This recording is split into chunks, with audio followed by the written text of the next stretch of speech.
Assalamualaikum warahmatullahi wabarakatuh. Halo teman-teman, ketemu lagi di channel saya Joko Sukoyo YouTube channel, dan ini adalah channel tutorial dan pendidikan. Oke, kawan-kawan, sekarang kita akan belajar tentang populasi dan sampel. Apa sih populasi itu? Jadi populasi itu adalah jumlah keseluruhan dari satuan-satuan atau individu-individu yang karakteristiknya hendak diteliti. Jadi kata kuncinya adalah keseluruhan. Kemudian apa itu sampel? Sampel adalah sebagian yang diambil dari populasi tadi. Ya, oke.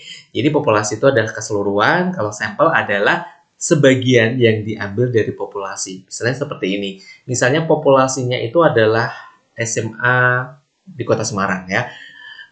Populasinya adalah SMA di Kota Semarang. Jadi seluruh SMA di Kota Semarang itu menjadi populasi. Kemudian sampelnya itu adalah SMA-SMA yang dipilih diambil untuk penelitian. Tentunya tidak semuanya, namanya juga sampel. Sebagian dari sekolah-sekolah tadi yang diambil untuk penelitian itu namanya adalah sampel. Nah, berbicara masalah populasi dan sampel, tentunya tidak akan bisa lepas dari teknik sampling, kawan-kawan. Jadi teknik sampling ini adalah teknik pengambilan sampel, kawan-kawan. Langkah-langkahnya bagaimana? Langkah-langkahnya adalah pertama kita tentukan dulu populasi. Misalnya, tadi sudah saya sampaikan di awal ya, misalnya populasinya itu adalah seluruh SMA di Kota Semarang. Ya. Kemudian mencari data akurat unit populasi. Poin yang kedua ini maksudnya adalah di data SMA di Kota Semarang itu jumlahnya berapa? Yang masih aktif, masih ada siswanya, itu berapa? Misalnya ketemu katakanlah 100. Oke ya, jadi populasinya adalah 100 SMA di Kota Semarang. Kemudian, langkah yang ketiga adalah memilih sampel yang representatif. Maksudnya adalah dari 100 itu kemudian kita pilih ya untuk dijadikan sebagai sampel penelitian. Cara memilihnya tentunya di belakang ya. Habis ini nanti saya sampaikan. Ada cara-cara sendiri untuk memilih sampel itu. Oke, yang jelas tadi udah ketemu 100, kemudian kita sudah paham setelah semuanya itu didata, kemudian dipilih sampelnya sesuai dengan kebutuhan, jumlahnya berapa. Oke, selanjutnya tentang teknik sampling, kawan-kawan. Jadi, teknik sampling atau cara pengambilan sampel itu secara umum dibagi menjadi dua. Ada yang namanya probability sampling dan non-probability sampling. Probability sampling ini adalah teknik pengambilan sampel yang memberikan peluang yang sama bagi setiap anggota populasi untuk dipilih. Kata kuncinya adalah memberikan peluang yang sama untuk dipilih.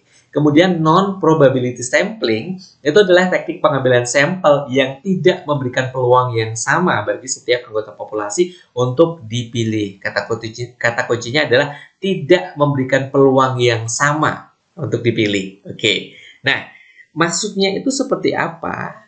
Oke, maksudnya seperti ini teman-teman. Oke, probability sampling yang merupakan bagian dari probability sampling ya. Saya ambil tiga ini yang biasanya dipakai dalam penelitian. Secara umum sih pakainya ini. Yang pertama adalah simple random sampling. Simple random sampling itu maksudnya adalah teknik pengambilan sampel yang dilakukan secara acak tanpa mempertimbangkan strata yang ada dalam sebuah populasi. Cara ini ditempuh apabila populasi dianggap homogen. Jadi simple random sampling ini pengambilan sampelnya itu dengan cara random, acak begitu ya.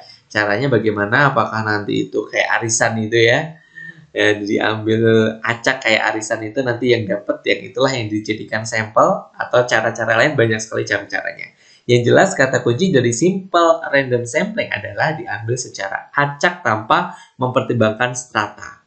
Kemudian yang kedua adalah cluster sampling, kawan-kawan. Teknik ini digunakan untuk menentukan jumlah sampel jika sumber data sangat luas. Misalnya ada penelitian begitu ya, populasinya 34 provinsi di Indonesia, seluruh Indonesia kan tidak mungkin kan, sehingga itu diambil 15 provinsi secara acak ya, secara acak sebagai sampel penelitian. Cluster sampling ini biasanya untuk penelitian-penelitian yang memang sampelnya terlalu luas begitu.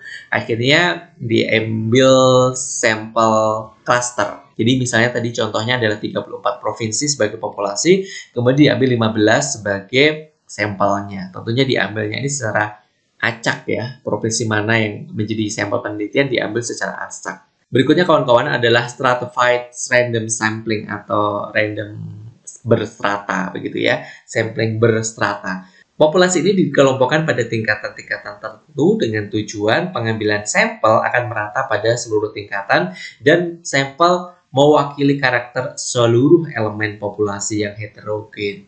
Jadi yang dimaksud poin ketiga ini, strata random sampling, stratified random sampling ini maksudnya adalah populasinya itu agak beragam begitu sehingga perlu diambil sampel-sampelnya secara benar. Misalnya seperti ini kawan-kawan. Misalnya kita akan mengadakan penelitian persepsi masyarakat terhadap pelayanan publik begitu ya.